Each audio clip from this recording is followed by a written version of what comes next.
Bago pa ang lahat ng tagumpay na meron ako ngayon, nagkaroon ako ng pinakamalaking trahedya sa aking buhay. Ani ni Don George. Lampas 2 dekada na ang nakalipas. Nawalan ako ng isang anak. Isang sanggol na babae ang nawala sa amin ng aking yumaong asawa matapos ang isang aksidente sa sasakyan. Sa kalituhan ng lahat, ang aming anak ay hindi nakita. Napakaraming taon kong hinanap siya, ngunit bigo ako. Sa puntong yon, inilabas na ni Don George ang isang lumang litrato mula sa album. Larawan niyon ng isang sanggol, nakangiti at masaya. Iniabot niya ito kay Mang Ernie at sa kanyang asawa. Ito, ang huling litrato ng aking anak bago siya nawala. Hanggang ngayon, umaasa ako mabuhay siya at mahahanap ko siya. Pagkakita sa larawan, nagulat si naman Ernie at ang asawa. Namutla ang mukha ng ina ni Rain at parang biglang nawala ang kanyang boses. Nanginginig ang kamay habang hawak ang litrato. Ernie, bulong ng asawa ni Mang Ernie na halos hindi naman makapaniwala.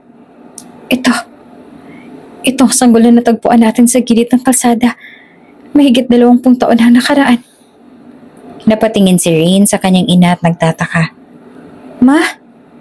Pa? Anong ibig niyong sabihin? Kung bago ka pa lang sa channel na ito, Ate Jane TV, huwag kalimutang pindutin ang notification bell and subscribe button. Sana po hindi naman malaking abala sa inyo ang pagpindot ng subscribe button dahil ang kapalit po nito ay ang pagsuporta para makapag-produce ng mga libreng stories sa mga channels ni Ate Jane. Maraming salamat!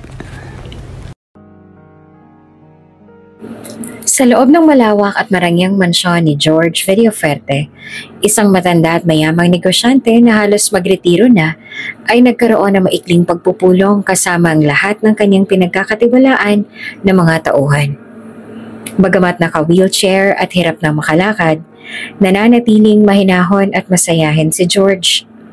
Ipinagkatiwala ni Don George ang mga gawaing bahay at maging ilang parte ng kanyang negosyo sa mga tauhan niya, na karamihan ay nagtagal na sa kanya ng mahigit 20 taon. May-ari ng mga kilalang factories at hotel si Don George Villafuerte. Ang pangalan niya ay kilalang kilala na dahil sa lahat ng mga achievements niya mula noong bata pa lamang siya until na tumuntong siya sa edad niya ngayon.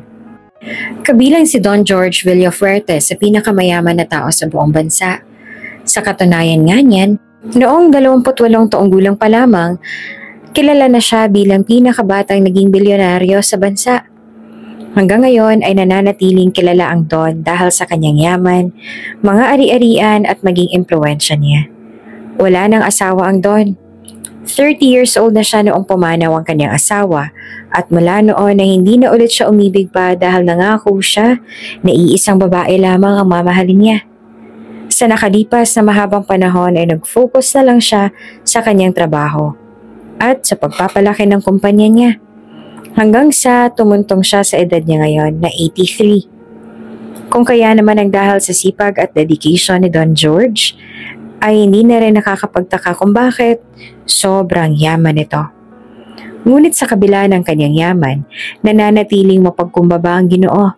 Kaya ito rin ang dahilan kung bakit ang lahat ng mga tauhan niya ay nagtatagal sa kanya at halos wala rin silang masabi sa mabuting pag-uugali ng Don. Hindi sila underpaid. Sa katunayan, ay sobra-sobra pang binabayad sa kanila ng mabait na Don. Sinisigurado rin ni Don George na ang lahat ng mga tauhan niya ay walang mga problema sa kanilang mga trabaho dahil kung meron man, inaayos kaagad iyon ng Don. Bawat isa sa kanyang mga tauhan ay piniling mabuti ni George. Lahat sila ay hindi lamang magaling sa trabaho, kundi matino at tapat sa kanya. Ganon din kasi ang gusto ni Don George sa mga tauhan niya. Iyong tapat at alam niya na kayang-kaya niyang pagkatiwalaan. Halimbawa, sa kanyang mga tauhan, alam niyang naging tapat sa kanya ay si Lito, ang pinakamatagal na kasamahan niya, at siya rin nagsisilbing kanang kamay niya sa negosyo. Kilalang kilala na rin si Lito sa pagiging maingat at maalam sa negosyo. Ngunit, igit pa dito ay taglay din ni dito ang katapatan sa boss na si George. For example, kung may pagkakataon na may malaking halaga ng pera na naiwan sa opisina, tinitiyak ni Lito na maibabalik ito kay Don George ng tama at walang kahit anong bawas. Andyan din naman si Maria na nasa edad 20, nagsimulang manilbihan na sa House of Villafuerte. Nang nabubuhay pa ang kanyang asawa na si Dorothy, si Maria ang naging alalay nito. Iyon din ang naging dahilan kung bakit malapit talaga si Dorothy kay Maria. Habang naglilingkod si Maria, ito ay naging saksi sa lahat ng mga kasiyahan at trahedya ng pamilyang Villafuerte. Mula sa mga malalaking pagtitipon sa mansyon hanggang sa malagim na aksidente na sanhi ng pagkawala ng nag-iisang anak ni Don George at Dorothy. Ngayon nga ay si Maria na ang pinakamayordoma ng House of Villafuerte. Hindi lamang ito nagsisilbi bilang tagapamahala ng sambahayan, kundi para na rin itong pamilya. Ang turing ni Don George sa ginang ay para bang sariling kapatid na rin. Marami pa siyang mga tauhan, hindi lamang sa mansyon kundi pati na rin sa kumpanya, at masasabi ni Don George na matino at tapat naman sila sa kanya. Iyan nga lang, hindi rin siya sigurado kung may tunay nga ba na gano'n ang kanilang mga ugali o kung talagang pinaplastic lamang nila siya. Isang araw matapos ang kanilang mga gawain sa House of Villafuerte, tinipon ni George ang mga tauhan sa sala. Nais ni Ginoong George na makita kung tunay nga ba ang pagmamahal at pagtitiwala na ibinibigay ng mga ito sa kanya. Nagpakawala siya ng simpleng hiling. Maria, pakidala nga ng cash box mula sa study. Narito ang susi. Sambit ni Ginoong George, sabay abot ng susi sa mayordoma at kaagad naman ito ay tinanggap. Yumuko at nagpaalam na kukunin na ang pinag-uutos ng Don. At ikaw naman dito. Pwedeng tingnan mo ang mga papeles sa mesa ko doon sa aking opisina? Kailangan kong masigurado na nandun pa rin ang mga importanteng dokumento. Agad silang sumunod sa kanyang utos. Ilang sandali lamang ay bumalik na rin si Maria dala ang cash box. Ang utos ni Ginoong George ay buksan nito ang cash box na kaagad din naman itong sinunod. Hinayaang makita ni Ginoong George ang pera sa loob. Walang kurap-kurap si Maria habang hawak ang cash box na nalalaman na hindi lamang malaking halaga ng pera, kundi ilang gold bars din. Alam ni Maria na malaking halaga ang nasa harapan. Ngunit para bang hindi nito kailanman naisip na magkaroon ng pagnanasa sa pera ng amo.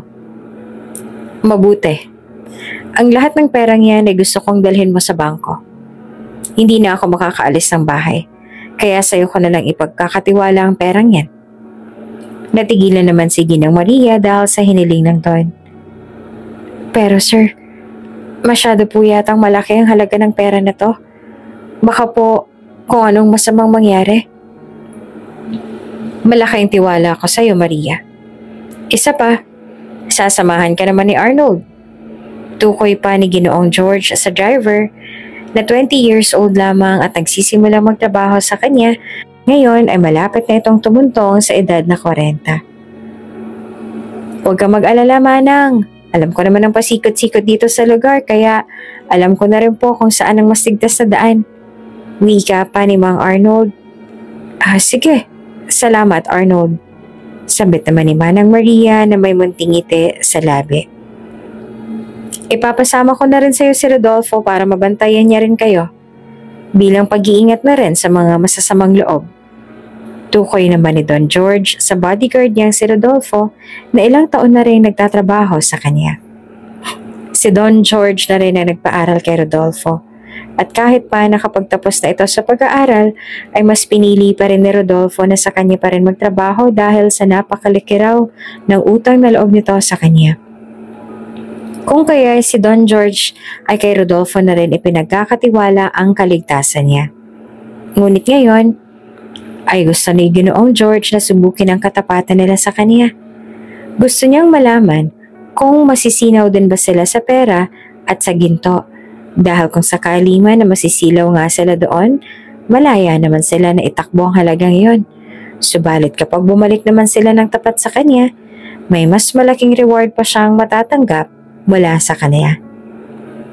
Ganoon nga rin ang ginawa ni Lito sa mga papeles sa mesa na pinakuha dito ni Don George. Inayos ito ng mabuti ni Lito. Binilang ang mga dokumento na naroon at inisa-isa ang mga mahahalagang papeles bago ito iniabot kay Don George. Napakasipag niyo talaga, ani ng Don, at kitang-kita ang ngiti sa mukha. Mas lalo pa siyang nasiyahan dahil ang mga inutusan niya ay bumalik ng tapat sa kanya. Si Maria ay talagang nilagay pa sa bangko ang malaking halaga ng pera at gold bars na maaari naman sana nitong itakbo para mas lalong yumaman. Base na rin kasi sa resibo na ipinakita sa kanya ng bangko, wala iyong kahit anong kulang. Eksaktong-eksakto. Alam nyo, lagi ako nagpapasalamat na kayong mga kasama ko.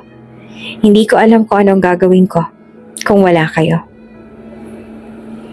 Mas malaki pong pasasalamat namin sa iyo, Sir George. Kung hindi po dahil sa inyo at sa kabaitan ninyo sa amin, baka'y habang buhay nasa kangkungan lamang kami. Sabi naman ni Maria. Kaya nga po, sir. Pagsang-ayon naman ni Lito sa sinabi ni Maria. Mas hindi po namin alam kung ano ang aming gagawin kung wala ka, sir. Dahil nga po sa inyo nakapagtapos ang pag-aaral ang mga anak ko. Natuwa naman si Don George sa ipinakita ng mga tauhan dahil sa tuwing nakikita niyang tapat at mapagkakatiwalaan ng mga taong naninilbihan sa kanya, lalong tumitibay ang kanyang tiwala sa kanila. Ngunit nais si Ginoong George na higit pang subukin ang kanilang katapatan sa kanya. May plano kasi siyang ipamana ang ilang bahagi ng shares ng kanyang kumpanya sa iba. Ngunit gusto niya munang tiyakin kung sino ang tunay na karapat-dapat. Sa ganitong paraan, masisiguran niyang ang bibigyan niya ng malaking gantimpala ay talagang deserving. Kaya't isinagawa na ni Don George ang kanyang plano. Isang tahimik na umaga sa House of Villafuerte, bigla na lamang nagkaroon ng kaguluhan ng sumigaw ng tulong si Ginoong George. Hawak niya ang kanyang dibdib habang ang isang kamay ay nakasapo sa kanyang ulo. Waring hirap na hirap sa paghinga. Agad naman na nagsitakbuhan ang kanyang mga empleyado sa mansyon upang magbigay ng tulong. Don George, ano pong nangyari?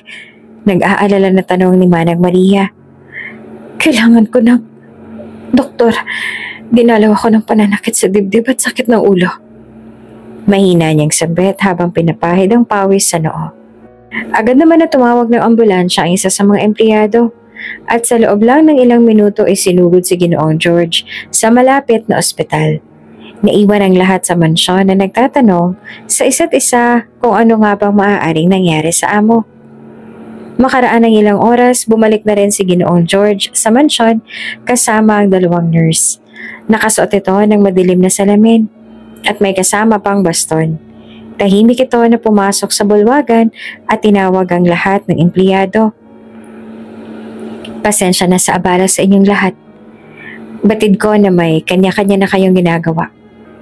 Gusto ko lamang na ipaalam na sa kasamaang palad, wala na akong paningin. Sinabi ng doktor na dulot ito ng komplikasyon mula sa biglaang pagtaas ng presyon ko kanina. Ngunit hindi naman iyon totoo. Hindi tunay na wala na siyang paningin. Nagpapanggap lamang siya na bulag at nakausap niya na rin ng doktor tungkol sa plano niya na ito kung kaya't para magmukhang totoo ang palabas niya.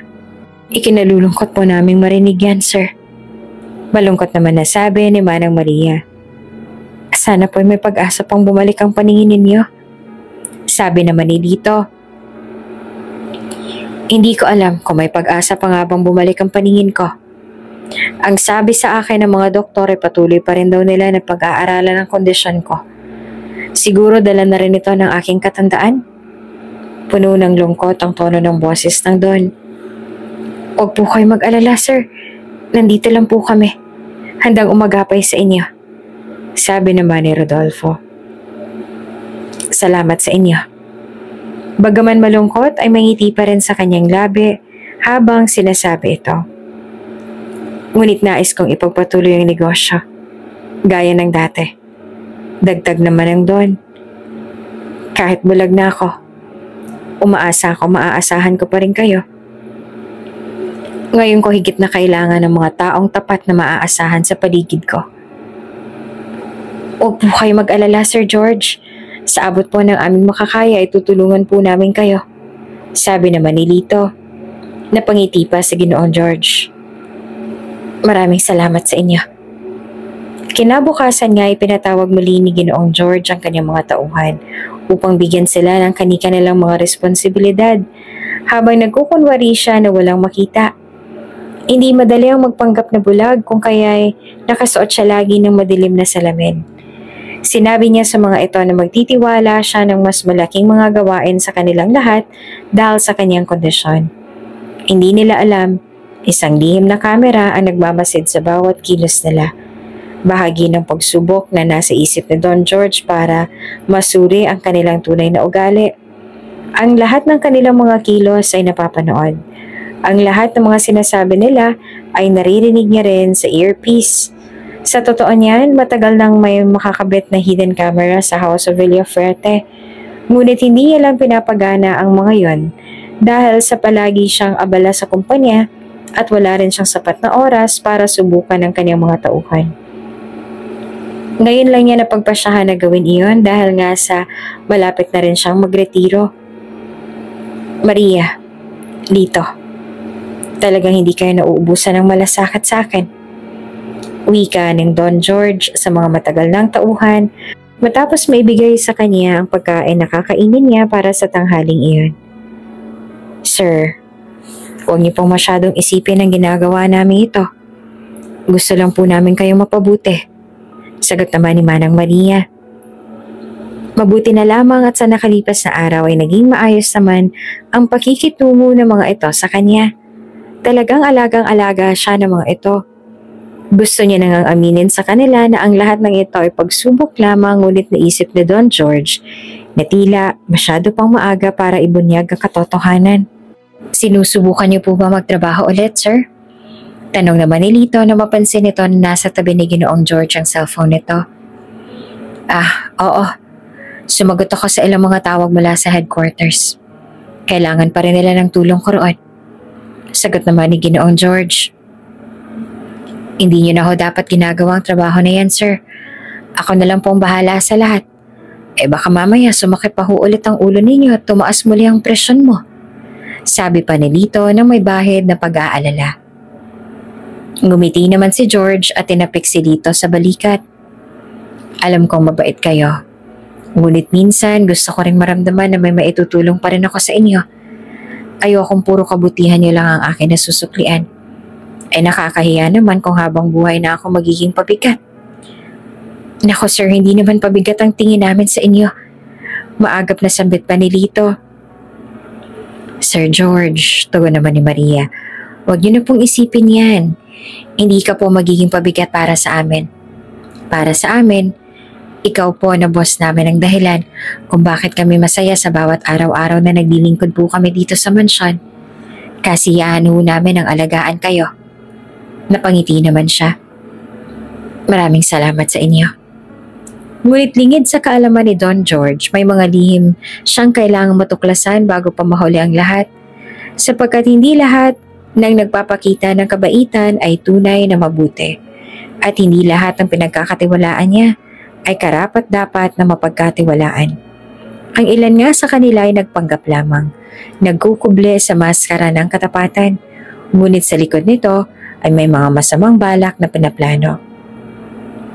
May mga taong mapagkunwari at matyagang naghihintay ng tamang pagkakataon upang maisakatuparan ang kanilang pansariling interes. Sa kabila ng kapangyarihan at karunungan ni Don George, may mga bagay na hindi niya agad napapansin, mga lihim na unti-unti nagtatago sa mga sulok ng kanyang mundo. Ang mga taong malapit sa kanya ay maaaring hindi lahat tapat at ang kanilang parabang pagiging maaasahan ay maaaring isang mapanlinlang na palabas lamang.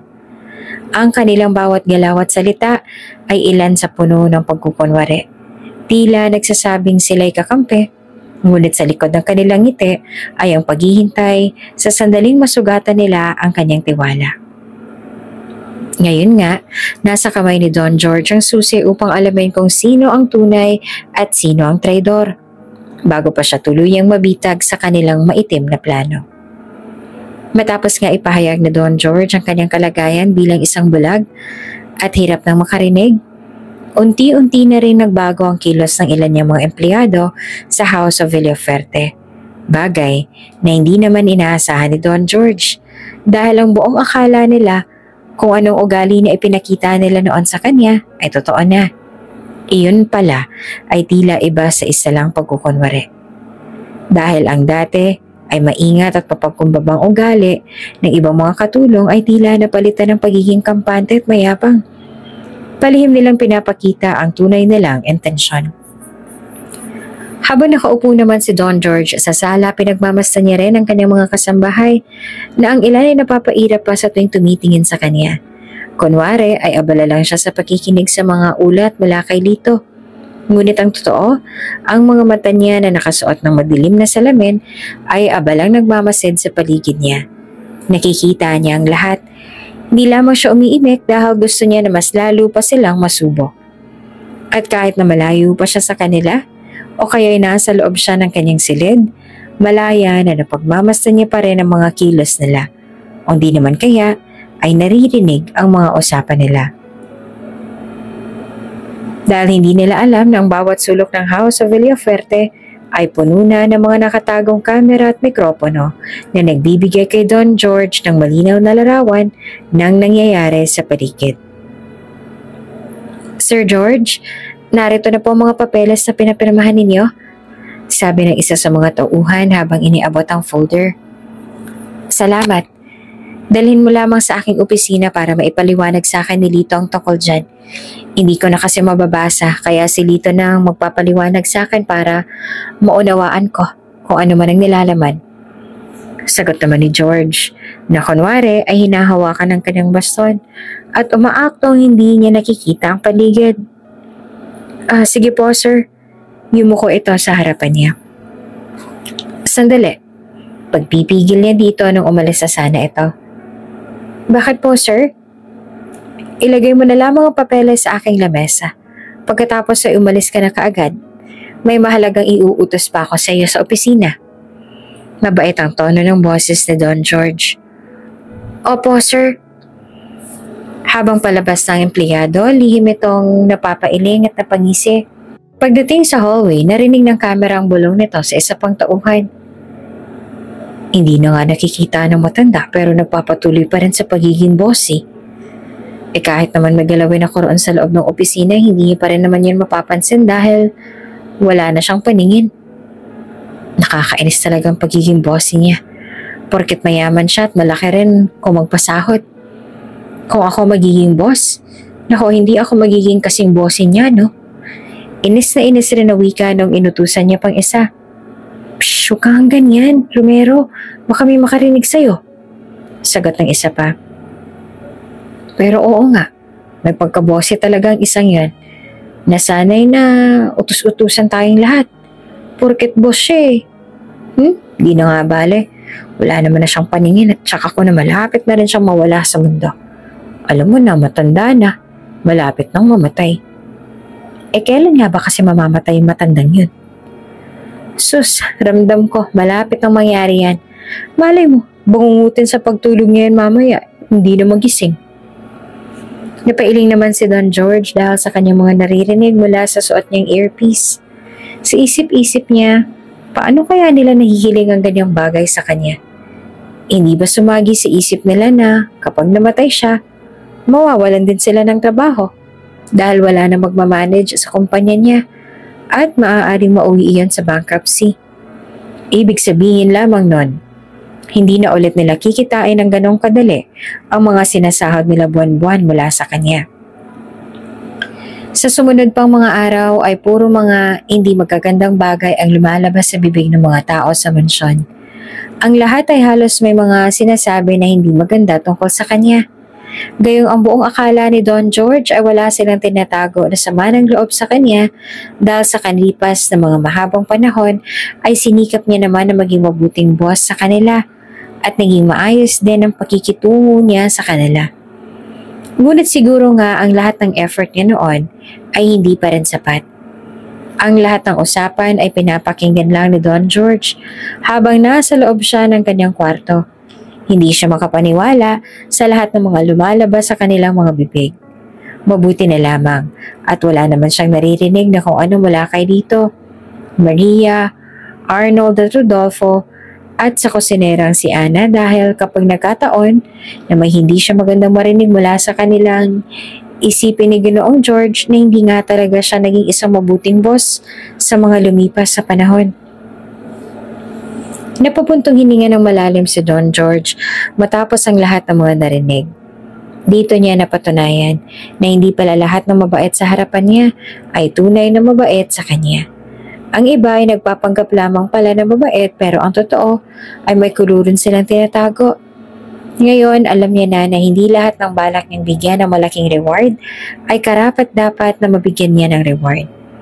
Kailangan niya pa talagang pag-igihan ang ginagawa niyang ito para mabilis niyang malaman kung sino nga ba sa mga tauhan niya ang dapat niyang bigyan ng reward at pag-iwanan ng mga yaman niya sa oras na nawala na siya. Si Don George kasi, sa kabila ng kanyang edad at yaman ay palaging nag-iisip kung kanino niya iiwan ang ilan sa kanyang mga ari-arian. Hindi rin kasi siya bumabata at alam niya na darating din ang panahon at mawawala rin siya sa mundong ito. Ang lahat ng yaman niya ay hindi niya maisasama sa kanyang hukay. Ang lahat ng yaman niya, ang lahat ng mga bagay na naipondor niya noong malakas at bata pa siya. Wala rin siyang anak o kamag-anak na malapit. Ilang dekada na rin kasi ang nakalipas, sakay ng kotse ni Don George ang kanyang asawa at ang kanilang sanggol na anak. Pabalik sila noon mula sa isang kasiyahan ng isang malaking truck ang bumangga sa sasakyan nila. Sa lala na natamong damage na natamo nila mag-asawa, pareho silang nawala ng malay. Pagising ni Don George sa ospital, nalaman niyang ligtas ang kanyang asawa, ngunit ang kanilang anak na babae ay nawawala. Sa gitna ng ulan at kaguluhan, wala ni isa nakakita kung saan napunta ang sanggol. Mula noon ay hindi na nila nahanap pa ang anak. Hindi nila alam kung buhay pa ba ito o kung may ibang pamilya ang kumuha dito. O hindi naman kaya ay namatay din ito dahil sa trahedya. Ginawa naman nila ang lahat para sana'y mahanap ang nag-iisang anak pero walang nangyari sa paghahanap nila. Ngayon nga na may edad na si Don George, ang kanyang mga kamag-anak na halos hindi nagpakita noon ay unti-unting lumalapit. Dala-dala nilang masiglang ngiti at matamis na salita. Ngunit batid ni Don George ang kanilang motibo. Noong panahon na kailangan niya sila, noong mga panahon na dapat ay karamay niya sila dahil sa pagkawala ng kanyang nag-iisang anak, at noong namatay din ang kanyang asawa, ay wala sila. Tila ba hindi siya kilala ng mga ito noon? Pero ngayon na matanda na siya at alam nila na wala na siyang ibang pag-iiwanan ng kanyang mga ari-arian, lalong-lalo na ang kumpanya, para silang mga kabute na bigla-bigla na lang nagsisulputan at nagpapakitang tao sa kanya. Huwag niyo pong intindihin ang trabaho. Kami na pong bahala sa inyo. Kung gusto niyo pong lumipat na kayo sa bahay namin para alagaan namin kayo ng mabuti. Mga ganoon parate ang sinasabi sa kanya ng kanyang mga kamag-anak na dati ay wala namang pakialam sa kanya. Ngunit alam ni Don George kung ano ang totoo. Hindi naman siya tanga para hindi malaman niyon. Hindi sila naroon para sa kanya dahil sa malasakit bilang kadugo, kundi dahil sa kanyang yaman. Gusto nila na maambunan din sila ng yaman niya. Ang tagal ng panahon na walang bumibisita sa kanya. Pero ngayon tila nagkukumpulan ng mga ito sa paligid niya. Ang akala siguro ay pagmamanahan niya rin sila kapag nawala siya. Ngunit wala iyon sa plano ni Don George. Wala ni isa sa mga kamag-anak niya ang balak niyang iwanan ng yaman niya dahil alam niya na kung ano ang tunay nilang pag-uugali. Alam niya na hindi sila totoo sa kanya at alam niya na kung sakali man naiwan niya sa kanila ang yaman niya, mapupunta lamang iyon sa mga masasamang kamay. Kaya nga sinusubok niyang matagal na naglilingkod sa kanya para sa kanila niya iwan ang ilan sa kanilang ari-arian. Ito ang nagtulak kay Don George na magkunwari bilang bulag. Hindi lamang niya gustong subukan ng mga empleyado. kundi gusto rin niyang makita ang tunay na kulay ng mga ito. Kung sino ang naroroon para sa kanya dahil sa malasakit at sino ang naroroon lamang dahil sa kanyang kayamanan. Hindi na siya umaasa sa mga kamag-anak niya na simula pa lamang ay alam niya na kung paano ang tunay na pakay, kaya nga napagpasyahan niyang ipamana ang ilan sa kayamanan niya sa kanyang mga tauhan at kasambahay na itinuro niya ring pamilya sa paglipas ng panahon. Ngunit nais niya munang makasiguro kung tunay nga bang tapat ang mga ito at hindi lamang dahil sa yaman, kundi dahil sa tunay na malasakit sa kanya. Isang araw nagdesisyon ulit si Don George na magpatupad ng munting pagsubok sa mga natitirang tao na alam niya ring tapat sa kanya. Inisip niyang magkunwaring may problema sa pera upang malaman ang reaksyon ng kanyang mga natitirang tapat na tauhan. Ipinamalita niya rin na magre-retiro na siya sa susunod taon mula sa pamumuno ng kanyang kumpanya at halos sa bahay na lamang siya mananatili. Kunwaring wala ng interes o kakayahan na direktang makialam sa negosyo at iba pang bagay sa bahay. Kasabay ng plano niyang yon ay mas madalas siyang mananatiling tahimik at nagpapanggap na hindi siya nakakarinig o nakakakita ng mga nangyayari sa paligid. Isang araw habang nakaupo si Don George sa kanyang silid, suot ang earpiece para marinig niya mga usapan ng natitirang katulong na pinagkatiwalaan niya sana at sa harap niya naman ay laptop kung saan makikita niya ang pinagkakatiwalaan niyang tauhan na nagkukumpulan sa kusina at nag-uusap-usap. Narinig niya ang usapan ng mga ito na dati hindi niya naman akalaing maririnig niya sa mismong bahay niya. Naririnig niya ang usapan ni Mang Lito, Manang Maria at ang driver na si Arnold. Bodyguard niya si Rodolfo at maging ang kusinera na si Ana na noong 1 taon lamang nagsimulang magtrabaho sa kanya. Based sa kanilang mga kilos para bang may pinaplano ang mga ito na siyang ipinagtaka niya naman. Paano yan? Tila nauubos na raw ang pera ni Don George. Boses iyon ni Rodolfo. Sigurado naman ako na makakabawi din agad ang kumpanya. Mayaman naman si Don George.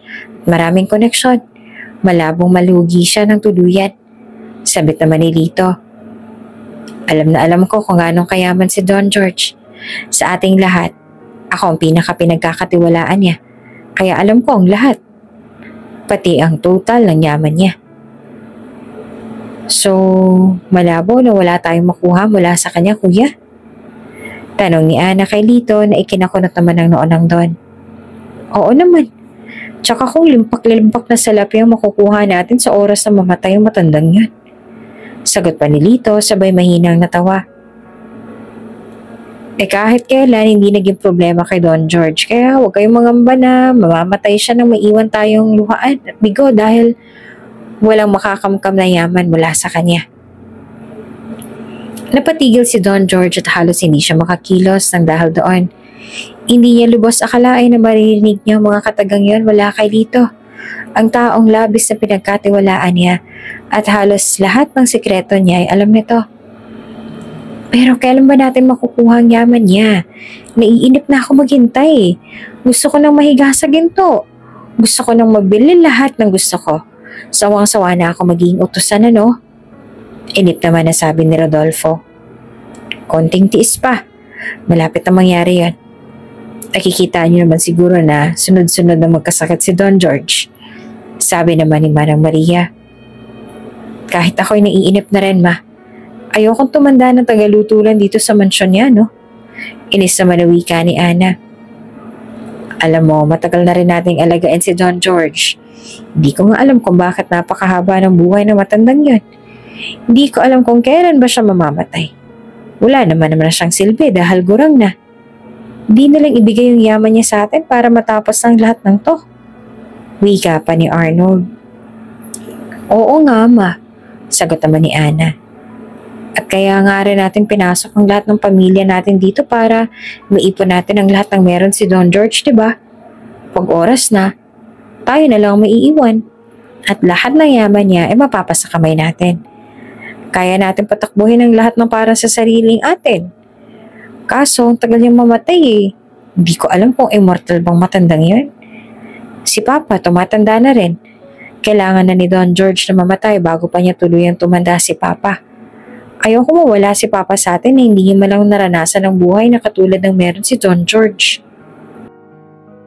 Mas lalong hindi nakakilos si Don George dahil sa mga sinabi. Magpamilya ang nagtatrabaho sa kanya? Ngunit bakit hindi niya alam iyon? Ang ibig sabihin ba nun ay plano nila ang lahat ng ito? Kung ganon, halos lahat ng mga tauhan niya sa House of Villafuerte ay konektado sa isa't isa at kaya sila nasa pamamahay niya ay para sa kanilang plano na kamkamin ang yaman niya. Hindi ba't mas maganda nga yun? Halos lahat ng miyembro ng pamilya natin na nakapasok na sa House of Villafuerte. Kaunting pang uutupan natin kay Don George. Tsak na ipamamana niya na sa atin ang ari-arian niya. Kumpiyansa naman na sagot ni Manang Maria sa mga ito. Naramdaman ni Don George ang malamig na hangin. Halos magtayuan ang balahibo niya matapos ang lahat ng narinig niya. Halos napako siya sa kanyang kinauupuan. Hindi niya akalain na ang taong pinagkakatiwalaan niya sa loob ng maraming taon ay may lihim na plano palalaban sa kanya. Hindi rin niya alam na halos lahat ng kanyang mga kasambahay ay magkakamag-anak na pala at unti-unti nang sinasakop ang kanyang buong kabahayan. Dumaan ang ilang pang mga araw at sa tuwing nagpapanggap siyang tulog o hindi kaya nakakarinig, lalong lumalabas ang tunay na motibo ng mga tao sa paligid niya. Isang gabi, narinig niya si Maria at ang asawang si Carlo na nag-uusap sa kusina. Huwag kang mag-alala, Carlo. Konti na lang at atin na rin ang buong bahay na to. Ang buong House of Villafuerte mapapasa atin din. Hindi na tayo magiging utusan dito, kundi tayo na ang maghahari dito. Tayo na ang tatawaging amo ng mga utusan dahil si George ay mawawala rin sa landas natin. Ramdam ko, malapit ang mangyari ito. Bulong ni Maria sa asawa at tumawa. Wala naman siyang pamilya o anak na magmamana, kaya siguradong sa atin na ito. At sa oras na mawalan siya ng kakayahan, tayo nang magpapalakad ng lahat dito. Napailing na lamang si Don George. Sa kabila ng kanyang kabaitan at malasakit sa kanila, pinagpaplanuhan pala siya na pagnakawan ng mga pinagkakatiwalaan niya. Halos sariling kapatid na ang turing niya kay Maria at sa asawa nito. Awang-awa rin kasi siya sa dalawa noon dahil ayon sa kanila ay hindi sila nagkaroon ng anak dahil sa may komplikasyon daw si Carlos. Sa oras na tumanda sila ay wala nang mag-aalaga sa kanila. Katulad niya lamang. Kaya nga hinayaan ni Don George na magtrabaho rin sa mansyon niya si Carlos bilang isang hardinero dahil sa isip niya ay gusto niya rin na makapag-ipon ng dalawa para sa kanilang pagtanda. Nang sa ganon ay hindi nila yon maging suliranin. Lahat ng mga benefits sa pagtatrabaho sa kanya ay ibinigay niya sa kanila. Naging mabuti siya sa kanila, ngunit niloko lamang siya ng mga ito. May anak pala ang dalawa. Hindi niya alam sa kung paano nilang naitago yun sa kanya, ngunit may isang anak sila at iyon ay si Ana. Habang ang ibang mga kamag-anak naman ito ay nagtatrabaho rin sa House of Villafuerte. Siguro kaya nagawa nilang magtagumpay sa plano na itago ang katotohanan na may anak na mag-asawa dahil na rin sa madalas siyang abala sa kumpanya na halos wala siyang pakialam sa mga nakapalibot sa kanya. Lalo na noong nawala ang kanyang asawa at buong oras niya ay ginugol niya na lamang sa trabaho. Ngunit matapos ang lahat ng nalaman niyang ito, nung buo na ang loob ni Ginoong George, hindi niya na maipagkakatiwala ang kanyang kayamanan sa mga ito na may ganitong balak. Pero imbes na ilantad niya ang kanyang natuklasan, nagplano siya ng mas maingat at mas taktikal upang matiyak na hindi nila mapaglalangan o mapapakinabangan ang kanyang mga ari-arian sa huli. Ngunit bago pa man matawagan ng abogado niyang si Attorney Jacques Marquez, dumating na si Lito at nakiusap ito sa kanya na kung maaari ay wag daw siyang magtrabaho para hindi siya mapahamak muli. Kahit ang cellphone niya ay inilayo rin ito sa kanya, na para bang nag-iingat na rin ito sa mga kinikilos. Parang ang lahat ng mga plano nila ay maisakatuparan nila. Nakinig siya dito. Hindi dahil sa may tiwala pa siya dito, kundi dahil alam niya na hindi niya maaaring ibunyag ang totoo, na alam niya na ang kanilang tunay na mga pag-uugali. Dahil batid ni Don George, nakakampi nito ang iba niya pang mga kasama sa bahay Kung kaya ay isang maling kilos lamang niya ay mas lalong malalagay sa panganib ang kanyang buhay. Hindi niya maaaring ilagay ang sarili sa kapahamakan dahil mas mapapadali lamang para sa kanila na isakatuparan ang kanilang mga masamang plano sa kanya. Kung sila'y nag-iingat na rin sa kanilang mga kilos, si Ginoong George naman ay kailangan din na magdoble ingat. Iyon nga lang, matapos ang gabing yon, hindi na ulit makahanap ng pagkakataon si Don George na makausap ang abogado niya para masabi niya dito ang lahat ng problema dahil ang right hand niyang si Lito at ang mga kasabot nito ay laging nakabantay sa kanya. Kahit pa minsan ay inuutusan niya sila na iwan mo na siya sa kanyang silid ay hindi nila ginagawa. Sa halip ay laging may naiiwang isa sa kanila para bantayan ang bawat kilos niya. At ang akala nila ay hindi niya nakikita ayon dahil nga sa ang alam nila ay bulag siya. Naging tahimik si Ginoong George sa mga sumunod na araw. Hindi siya nagpapahalata sa nalaman niyang lihim. Ang iniisip lang ng iba na sanhe ng pagiging tahimik niya ay dahil sa nawala niyang paningin at dahil sa akala nila ay palugi na ang kumpanya niya. Hindi sila nag-iisip ng masigit pa roon. Ngunit lingid sa kaalaman ng lahat, unti-unti na siyang nag-iisip ng paraan upang protektahan ang sarili at ang lahat ng mga ari-arian niya mula sa mga taong itinuturing niyang pamilya, ngunit may masamang balak pala sa kanya. Tingin ko ay malapit na talagang mawala sa landas natin si Don George. Nakangisi na sabi ni Lito sa mga kamag-anak nito. Paano mo naman nasabi, Tito? Tanong naman ni Ana dito. Hindi niyo ba napapansin? Madalas na siyang wala sa kanyang sarili. Mas mahina na rin siya ngayon. May nilalagay ka ba sa pagkain ng Don, Ana? Biglang tanong naman ni Arnold. Wala. Sa katunayan nga, ang mga gamot at vitamins na kailangan niya hindi ko na isinasabay sa paghahanda ng pagkain niya para madali siyang manghina. Tingin niyo ba yun talaga yung sanhe? Oo, sa tingin ko yun nga. Matanda na ang Don. Kailangan niyang lahat ng gamot at vitamins niya para sa kalusugan niya. Kung ganun, tama palang ginawa ko na hindi yun ihanda at ibigay sa kanya. Masaya naman na sabi ni Ana. Oo, pero dapat ka pa rin mag-ingat, Ana. Baka magduda ang Don. As if naman may magagawang matandang yan, diba? Bulag na nga siya. Hirap pa siyang makarinig. Kaya wala na siyang magagawa. At saka marahas na tumawa si Ana. Sa mga sumunod na linggo, tahimik na nagbabalak si Don George habang patuloy niyang pinagmamasdan ng mga taong tila nagbabago ang ugali tuwing akala nila ay hindi siya nakikinig o nakakakita. Ramdam niya ang intensity sa lumipas sa mga araw, kung paanong tila ba'y naging isang bitag ang sarili niyang bahay. Napapalibutan siya ng mga taong sa unay, inakala niyang pamilya na rin ang turing sa kanya, ngunit ngayon ay nagdudulot ng pagdududa. May mga pagkakataon na naririnig din ng ibang kasambahay ang usapan ni na Lito at Maria habang nasa sala. Pero wala ni isa sa kanila ang nagbabalak na magsumbong kay Don George dahil lahat sila ay takot at lihim na umaasa na sa oras na nawala si Ginoong George, maaambunan sila ng yaman nito. Kapag wala na si Don George, wala nang sagabal sa ating mga plano. Lahat ng pera na iniwan niya mapupunta sa atin. Hindi na ako makakapaghintay na mangyari yon. Wika ni Maria sa magaspang na tono.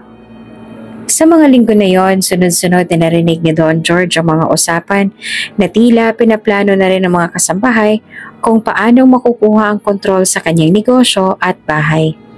Narinig niyang nagkaroon pa ng usapan kung paano nilang mapapapirma si Don George sa mga peking kasulatan na inihanda nila. Kapag napapirma natin si Don George, sa atin na lahat.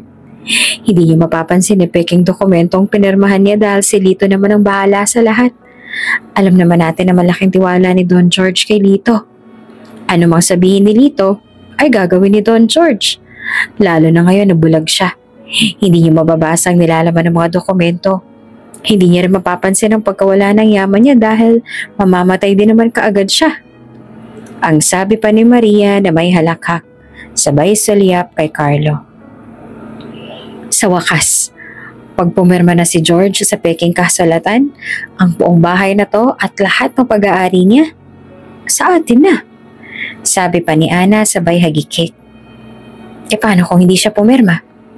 Alam niyo naman ang matandang yung parang bata rin dahil sa tigas ng ulo. Wika naman ni Rodolfo na may pag-aalala. Eh sabi ko naman kasi sa inyo, lasunin na lang natin siya. Total, tiwalang-tiwala naman siya sa akin. At ang lahat ng mga pagkain na binibigay ko sa kanya ay kinakain niya rin. Sabat naman ni Ana. Oops! May break muna. Gusto mo bang ma-shoutout dito sa channel ni Ate Jane? Mag-comment lang ng lesson you learned from the latest story uploaded. Dahil pipili kami ng isang best comment of the day para i-shoutout sa susunod na upload. Kaya huwag kalimutang mag-iwan ng lesson you learned after you watch this video. Maraming salamat! Maraming salamat nga pala sa ating tagapakinig na si Cherry Terado from Riyadh, Saudi Arabia. Maraming salamat sa pakikinig at sa pag-share ng iyong kwento sa ating comment section. Hanggang sa muli! Hindi tayo maaari magpadalos-dalos sa mga desisyon natin, Ana. Alam mo kung gano'ng kayaman si Ginoong George. Ibig sabihin, pag may masamang nangyari sa kanya, maaaring maraming mag-imbestiga. Eh sino sa tingin mo pagbibintangan ng mga tao? Eh di tayo rin kasi tayo ang kasama niya dito. Wika naman ni Arnold. Tama si Kuya Arnold, Ana. Pagsang-ayon naman ni Rodolfo. Hindi tayo maaaring magpadalos-dalos sa mga gagawin natin.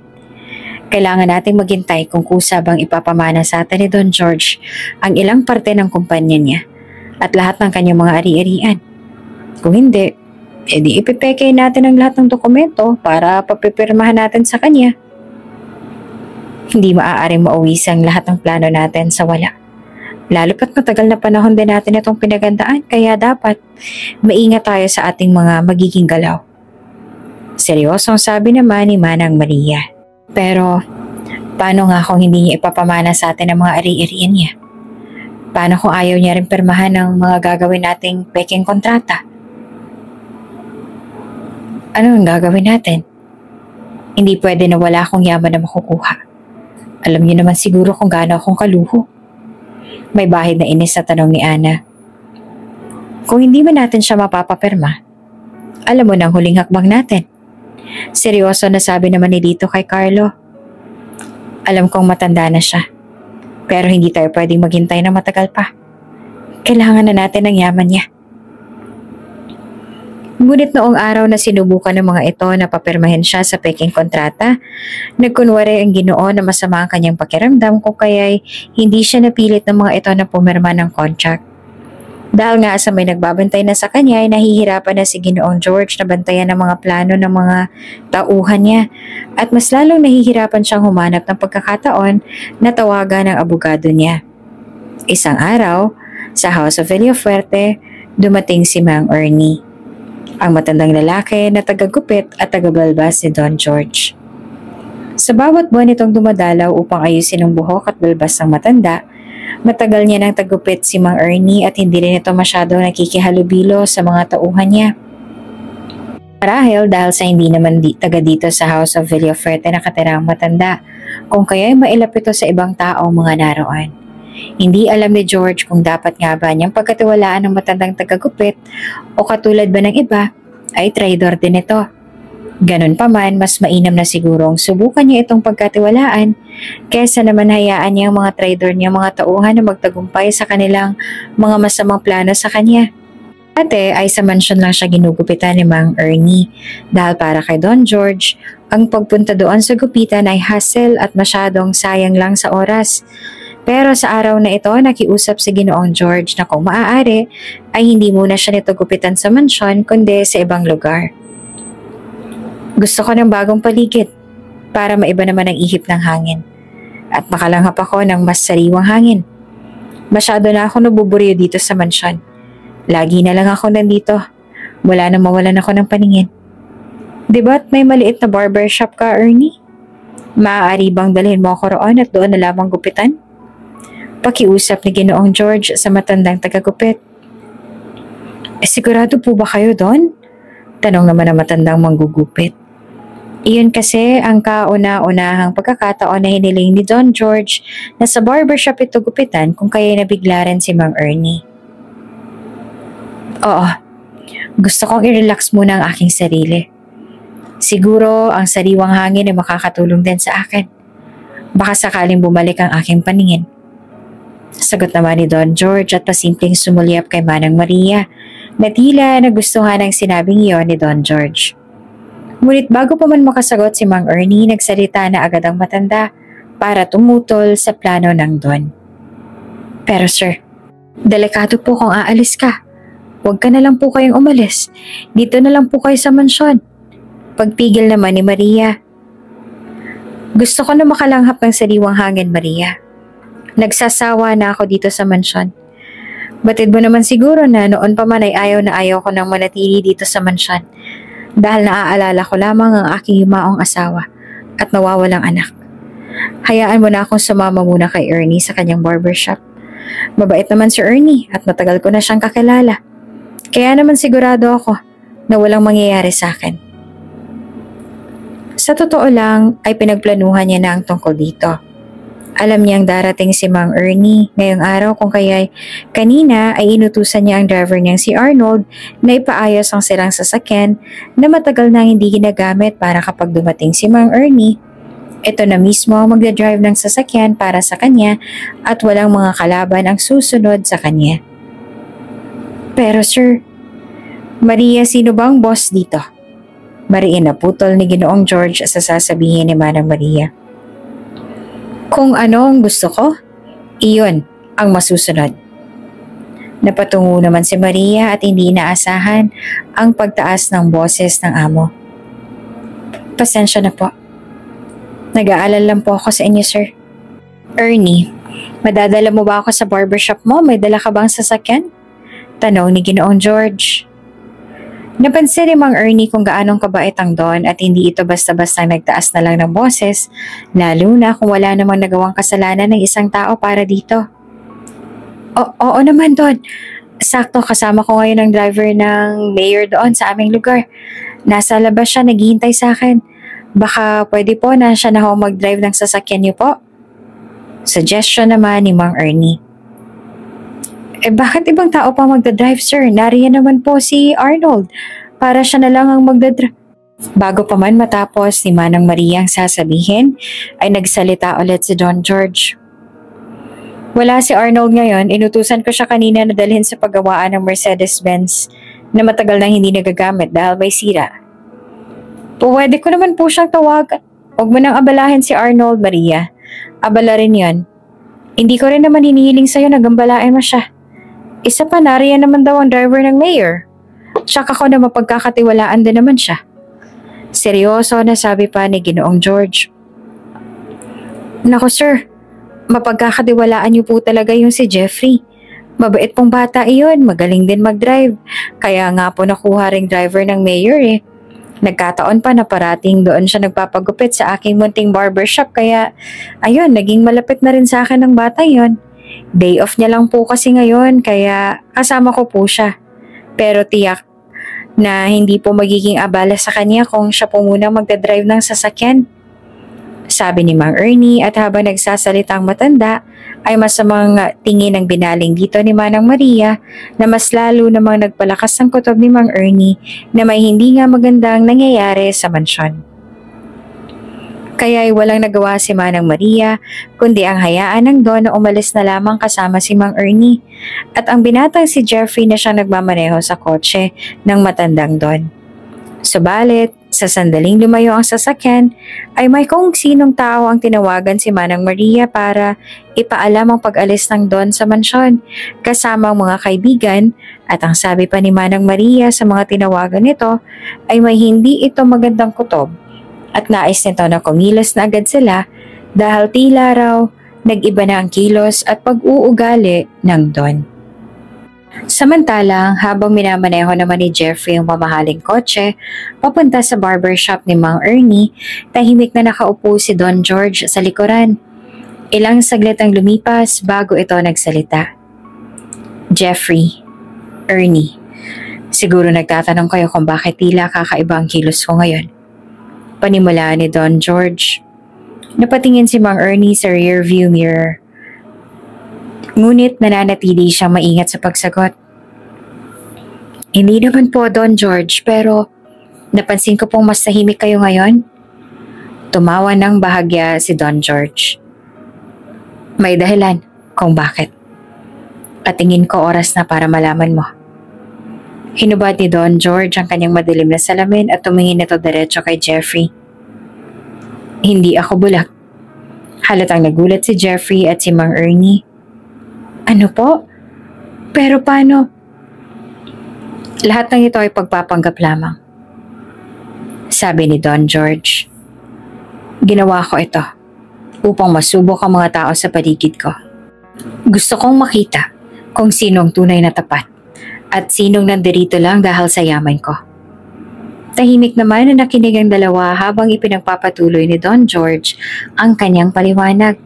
Sa mga linggong nagdaan, nakita ko ang tunay na ugali ng karamihan sa mga tao sa mansyon.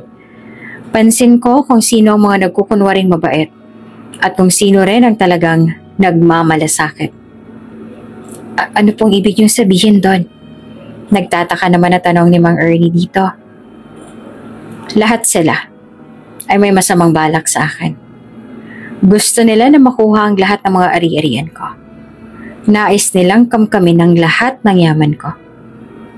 At kung sakali na hindi nila yun makuha sa mas malinis na paraan, papatayin nila ako. Pag-amin niya.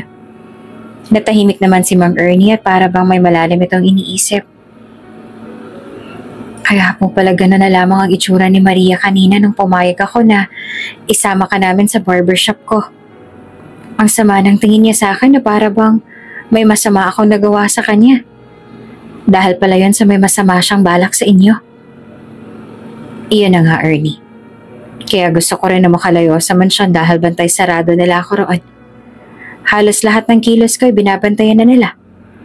Ang buong akala nila ay bulag ako at hindi ko sila pansin kaya malaya nila akong nababantayan. Hindi naman ako makatawag sa aking abogado para sabihin ang mga nangyari dahil nag-aalala rin ako para sa aking buhay. Baka kung ano pang gawin nila sa akin doon. Hindi ko alam kung anong tumatakbo sa mga utak nila. Baka bigla na lamang nila akong pasangin. Kaya nga napakalaki ng pasasalamat ko na dumating kayo.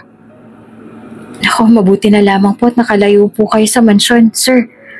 Makakahingi po tayo ng tulong sa mga otoridad. Pansin ko naman po kanina na armadong ilang mga bantay mo roon. Tsaka ang sama rin ang tingin nila sa akin kanina. Seryosong sambit naman ng binata na si Jeffrey. Lahat sila ay nagkakaisa laban sa akin. Kaya wala akong mahinga ng tulong. Halos lahat sila roon ay gustong kamkami ng mga ari-arian ko. Ani naman ang Don.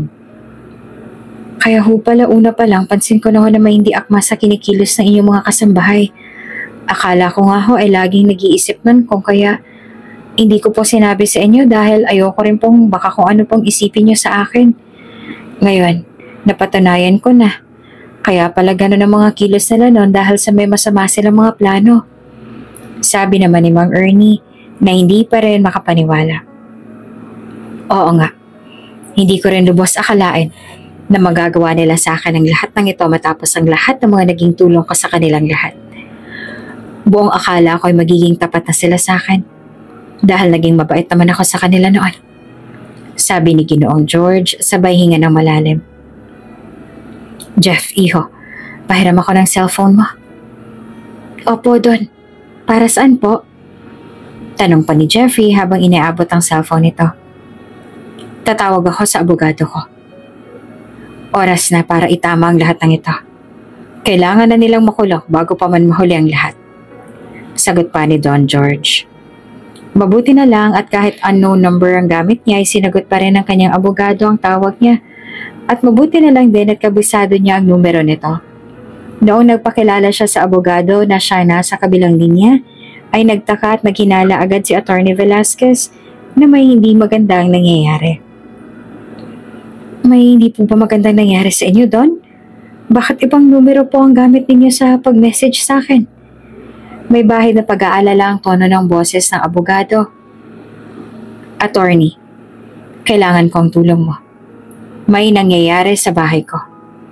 May mga kasambahay ako na may masamang plano sa akin. Kailangan ko ng tulong kaagad. Pakisabi sa mga pulis na magtungo agad sa mansyon ko. Ngayon lang ako nakatawag sa'yo dahil ngayon lang din ako nakalayo sa mansyon. Sige po, Don. Tatawag po agad ako sa mga pulis para mapuntahan kayo. Ang nagmamadali naman ang sagot ng abogado sa kabilang linya. Habang nasa biyahe, kausap ni Don George ang abogado, ngunit sa kalagitnaan ng kanilang mahalagang pag-uusap, biglang tumigil ang sasakyan. Napatingin si Jeffrey sa harapan at napansin ang isang van na humarang sa kanilang daraanan. Ano na yan? Bago pa man sila makakilos, bumukas na ang pinto ng van at bumaba ang 3 armadong lalaki. Mga dating tauhan ni Don George na kilala nila sa mansyon. Tumigil kayo dyan. Huwag niyong subukang gumalaw. Sigaw ng isa habang itinututok ang baril sa kanila. Anong ibig sabihin nito? Galit na tanong ni Don George. Napilit pinapanatili ang kanyang composure kahit nasa panganib. Lumapit ang leader ng grupo, si Carlo, ang asawa ni Maria. Pasensya na, Don George. Pero hindi na kami papayag na wala kaming mapapala sa lahat ng taon ng pagtatrabaho namin sa mansyon. Taksil! Galit naman na sigaw ni Mang Ernie, ngunit agad itong tinutukan ng baril ni Arnold sa baybanta. Tama na, tanda. Walang mangyayari kung hindi ka makikialam. Pinilit nilang bumaba sina Don George, Jeffrey at Mang Ernie mula sa sasakyan. Pasok sa van! Utos ni Carlo. Babalik tayo sa mansyon. At sisiguraduhin namin walang makikialam sa plano namin. Habang binabaybay ang daan pabalik, nagkatinginan sina Jeffrey at Mang Ernie na tila may binabalak. Si Don George naman ay tahimik, ngunit halata ang galit sa kanyang mga mata. Carlo, ipapaalala ko lang sa inyo na nagkamali kayo ng taong pinunteriya. Hindi niyo dapat ito ginawa sa akin dahil alam ko na alam ninyo kung ano ang kaya kong gawin. Seryoso na sabi pa ni Don George na may halong pangungutya. Alam niyo ba makakarating sa mga pulis ang ginagawa ninyo? Wala kaming pakialam sa mga pulis mo, Don George. Bago pa man sila makarating, nakakatiyak ako na nakuha na namin kung ano ang kailangan namin sa'yo. Galit na sigaw ni Carlo. Kung kailangan namin gawing hostage kayo para makuha ang yaman ninyo, gagawin namin. Matagal na kami nagtitiis sa ilalim ninyo. Hindi ko lubos akalain na magagawa niyong gawin to sa akin. Mariin na sabi ni Don George sa mga tauhan na dati ay pinagkakatiwalaan niya. Hindi rin namin lubos akalain na ganito kakatalino, Don George. Hindi nga sumagi sa isip namin na nagpapanggap ka lang palang bulag. Natatawa naman na sabi ni Rodolfo. Pagdating nila sa mansyon, dinala sila ng mga ito sa sala. Kahit gustuhin nila naman laban ay hindi nila nagawa dahil may mga armas sila. Isang kalabit lamang ng gatilyo ay maaari na silang mawala ng buhay. Nakaupo si Don George sa sala habang mahigpit na binabantayan ang mga tauhan. Sa sahig naman si Mang Ernie at Jeffrey na walang kasalanan sa kanila, pero dinawit nila ito para sa pansarili nilang interes. Sa gitna ng katahimikan ng silid ay kitang-kita sa mukha ng Don ang sakit at pagkadismaya. Sa paligid niya ang mga tauhan na dati niyang pinagkatiwalaan, ngayon ay nagtataksil na sa kanya. Hawak ng ilang mga baril at ang kanilang leader na si Carlo ay nakatayo sa harapan ng mukha nito ay puno ng pagmamalaki. Hindi naman napigilan ni Don George ang kanyang sarili at nagsalita. Ang kanyang boses ay mababa ngunit puno ng hinanakit. Hindi ko lubos akalain na magagawa niyo sa akin to. Matapos ang lahat ng tulong ko sa inyo. Kayo na itinuring kong bahagi ng aking pamilya. Ganito bang igaganti niyo? Carlo, ilang beses ko kayong iniligtas sa kahirapan. Noong walang-wala kayo noon ni Maria, akong tumulong sa inyo. Binigyan ko kayo ng tirahan, trabaho, at pagkakataong magsimula ng maayos sa buhay. Rodolfo, Kanino ka lumapit ng halos mawalan ka ng pag-asa sa pamilya mo? Sinong tumulong sa'yo? Hindi ba't ako ang siyang nagpaaral sa'yo? Sa kanyang mga sinabi, ang ilan sa mga tauhan ay napayuko. Tila pinilit na huwag magpakita ng anumang emosyon. Ngunit si Carlo ay tumawa lang ng malamig. Walang bahid ng pagsisisi sa kanyang mukha. Maraming salamat sa lahat ng naging tulong mo, Don George. Iyan nga lang, tila nagkamali ka sa mga taong tinulungan mo. Sabi ni Carlo nang may pangungutya. Pero kasi ang problema sa'yo, masyado ka mabait. Hindi mo kinikilate sa mga taong nakapaligid sa'yo. Kaya sa huli, ikaw ang napagtataksilan. Kung sana lang hindi ka naging mabait, hindi ka maluloko. Pero huli na ang lahat. At ang gusto namin ay makamkamang yaman mo. Matagal din kaming nanilbihan sa'yo at hindi kami papayag na wala man lang kaming mapapala sa pagpapaalila namin sa'yo. Tama siya. Napakayaman mo. Pero kami, patuloy na nagkakandara pa sa pagpapakaalila. Kaya panahon na, para kami naman ang makinabang. Pagsang-ayon naman dito ni Rodolfo. Isang malalim pa na buntong hininga ang pinakawala ni Don George. Ang yaman ko, sabi niya. Hindi kailanman nabuo sa kasikiman o panlalamang sa iba. Kailanman ay wala akong taong ginawa ng masama. Pinaghirapan ko ito at ibinahagi sa mga taong alam kong nararapat. Pero kayo, pinili niyong traidorin ako. Hindi lamang yaman ang ninakaw niyo sa akin. Ninakaw niyong tiwala ko. Ang respeto ko. Ngunit sa halip na makonsensya, lalo pang nagalit si Carlo. Tiwala? Respeto? Wala kaming pakialam doon. Ang mahalaga, makakuha kami ng kayamanan mo.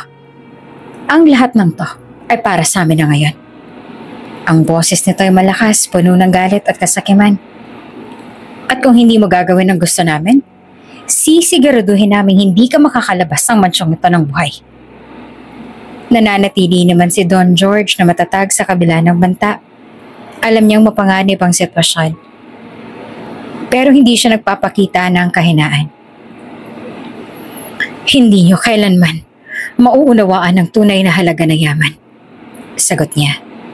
Hindi ito pera o ari-arian. Ito ay tiwala, respeto at dignidad. Pero kayo, bulag sa kasakiman. Tandaan niyo, ang kasamaan ay hindi kailanman nagtatagumpay. Ilang saglit na naghari ang katahimikan sa silid pagkatapos ng kanyang sinabi. Ngunit ang tensyon ay lalo pang tumindi. Nagtatawanan sina Carlo at ang ilan. Tila naiinsulto ang kanyang paninindigan. Habang umiikot ang katahimikan sa silid, nagpakawala si Don George ng isang malalim na buntong hininga. Tinitigan niya si Lito, ang dati niyang kanang kamay at ang iba pang mga tauhan na ngayon nakapaligid na sa kanya na para bang mga mababangis na hayop. Sayang. Nagsimula siyang mabagal at puno ng hinanakit ang bawat salita. Plano ko pa naman sa inyo ipamana ang kumpanya. Lalong-lalo na sa iyo, Lito. Kanang kamay kita. At sa lahat ng taong nagtatrabaho sa akin, ikaw ang itinuring kong pinakamalapit. Wala akong pamilya na maaaring pag-iiwanan ng mga yaman ko. Kaya naisip ko na sino pa bang mas karapat dapat kundi ang mga taong nagtaguyod din ng lahat ng ito. Nagkatinginan sina Lito at Carlo.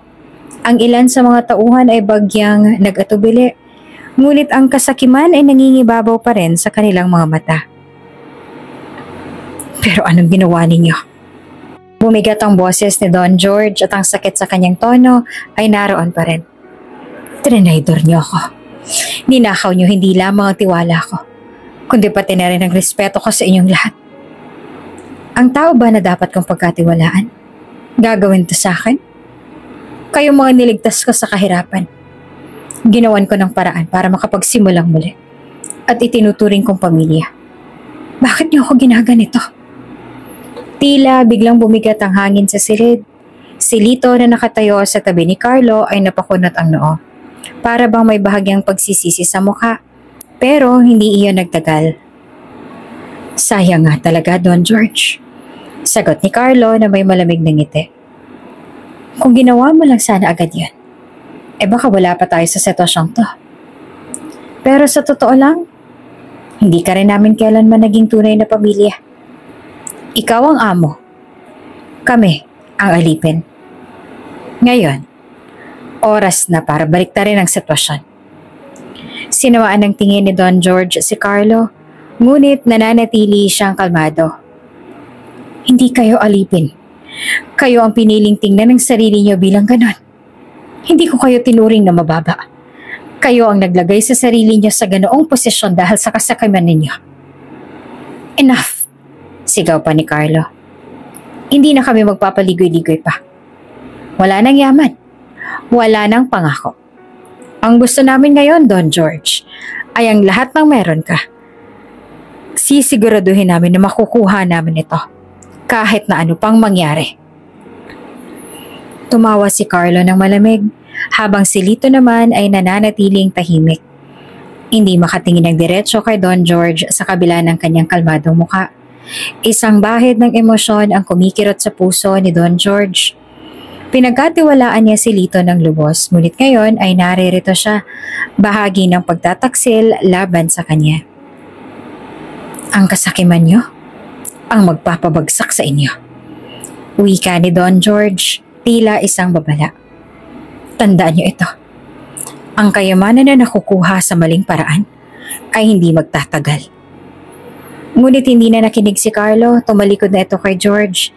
Nagbigay ng utos sa kanyang mga tauhan na bantayan ng mahigpit ang matanda habang nagplano sila ng kanilang susunod na hakbang. Sa tingin niyo ba magtatagumpay kayo sa ginagawa ninyo? Tanong ni Don George kay Lito na nanatiling tikom ang bibig. Wala kaming pakialam kung anong iniisip mo. Sagot naman sa kanya ni Rodolfo. Ang mahalaga makuha namin ang gusto namin. At habang nagaganap ang sumbatan, unti-unting kumilaw si Jeffrey sa tabi ni Mang Ernie. Naghahanap ito ng pagkakataon para isakatuparan ang kanilang plano. Wala kang magagawa, ani Rodolfo habang tinutok ang baril sa Ginoo. Pero para mas mabilis, kailangan nating tapusin ito ngayon. Nang makita ng pagkakataon, biglang tumayo si Jeffrey at sinugod ang isa sa mga tauhan. Natanggal nito ang hawak na baril nito at mabilis na itinapon kay Mang Ernie. Kahit matanda na, mabilis na kumilos si Mang Ernie at ginamit ang baril upang takutin ng isa pang tauhan. Nagkagulo sa loob ng mansyon. Si Carlo na noon ay nasa kusina ay tumakbo palabas at galit na pinaputukan si Jeffrey. Ngunit mabilis itong nakaiwas at sinapak ang isa pang kalaban. Si Mang Ernie naman ay nagkaroon ng lakas ng loob na itulak at ang isang tauhan gamit ang lamesa. Hindi kayo magtatagumpay sa masamang mga plano ninyo, sigaw ni Jeffrey habang nakikipaglaban sa mga ito. Si Don George naman kahit walang armas ay ginagamit ang kanyang baston upang malakas na ihampas ang tuhod ni Carlo, dahilan upang matumba ito. Minura pa siya nito ng mariin at dumating din si Manang Maria at ang anak nitong si Ana para tulungan sana sina Carlo, ngunit huli na. Sa kasagsagan ng laban, dumating ng mga pulis at tumugon sa tawag ni Atty. Velasquez. Pinalibutan nila ang mansyon at ang iba ay kaagad na pumasok upang pigilan ang mga nangyayari. Walang kikilos! Itaas ang mga kamay! Sigaw ng mga pulis habang tinututukan ng armas ang mga tauhan ni Carlo.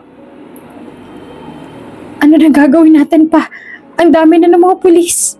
Naiiyak na sabi ni Ana sa amang si Carlo na hindi na rin alam kung ano ang gagawin. Pa kasi, akala ko ba maaayos ng buhay natin kapag nakuha na natin ang yaman ni Don George. Pero bakit parang sa kulungan pa yata ako tatanda? Pa naman, ayoko tumanda sa kulungan. Subalit, wala na silang naging laban pa. Nang dumating na mga pulis na aresto ang mga kasambahay na nagplano laban kay George, pati na rin ang driver at ang iba pang kasabwat. Matapos ng pag-aresto sa mga kasambahay at driver, dinala sila ng mga pulis sa estasyon para harapin ang mga kasong isinampa laban sa kanila. Malaki ang tiwala ko sa iyo, Maria. Hindi ko lamang lubos akalain na magagawa ninyo ito sa akin. Disappointed na sabi ni Don George kay Manang Maria na nakayuko at pinipigilan ang pagtulo ng luha sa mga mata. Alam niyo ba ang lahat ng to ay pagsubok lang sana sa inyo? Para malaman ko kung karapat-dapat ba kayo na magmana ng aking kumpanya sa oras na nawala ako. Hindi yun naman sana kailangan na gawin ito dahil lahat kayo ay bibigyan ko. Pero wala. Hindi kayo nakapaghintay. Sinira niyong tiwala ko. Sinira niyo ang sarili niyong mga buhay dahil sa labis na kasakiman niyo sa yaman. Kaya ngayon, pagdudusahan niyo ang lahat ng ito sa kulungan dahil sisiguraduhin ko hindi na kayo makakalaya pa. Doon na kayo mabubulok.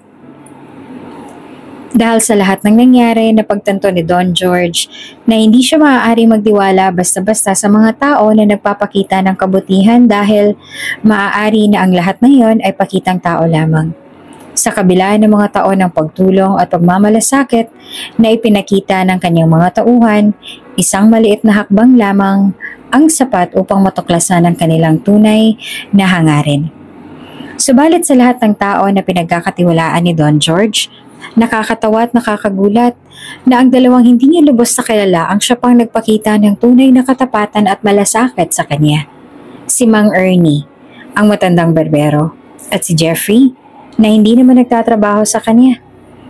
Nakita ni Don George kung paanong inilaban ni Mang Ernie at Jeffrey ang kanilang buhay upang mapanatiling ligtas siya. Puno ng pasa at sugat ang dalawa, ngunit hindi sila tumigil hanggat hindi natitiyak ang kaniyang kaligtasan. Habang nakatayo si Don George matapos ang lahat, tinitigan niya ang dalawa. Hindi niya napigilan ang pagbagsak ng kanyang luha. Sa lahat ng taong pinagkatiwalaan ko, sabi ni Don George na halos pabulong. Hindi ko inakala na kayong dalawa, na halos hindi ko naman kilala, ang magiging totoong tunay sa akin. Utang ko ang buhay ko sa inyo. Ngumiti naman si Mang Ernie. Ang mukha nito ay puno ng pagod ngunit walang bakas ng pagsisisi.